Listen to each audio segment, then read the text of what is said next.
Haline üzüldüm Berkecan Emirhan'ın vlogunda. Avukatın yazmış hakkında sanırım blogunda. Haklısın, olmak istemezdim senin durumunda. Ama fazla paranoyaksın, ne kalmış o burununda. Haklısın, gözünde halin sinişlerden beter. Kolpadasın 24/7, yeni dalga siken. Benim param helal double C, baksırımsa Chanel. Dostum bilek değilsin, rap yapan Çağrı Taner.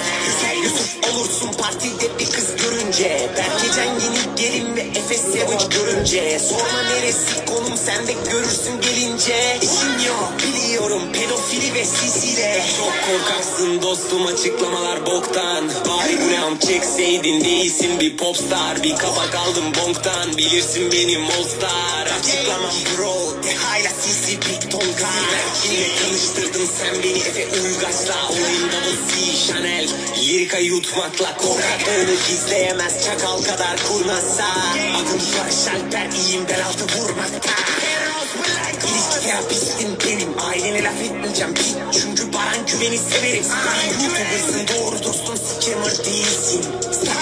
Dostunu satan etek giysin. Haline üzüldüm Berkecan Emirhan'ın vlogunda. Avukatın yazmış hakkında sanırım blogunda. Haklısın, olmak istemezdim senin durumunda. Ama fazla paranoyaksın, ne kalmış o burununda. Paris'in gözünde halin sinişlerden beter. Kolpadasın 24/7, yeni dalga siken. Benim param helal double C, baksırımsa Chanel. Dostum bilek değilsin, rap yapan Çağrı Taner.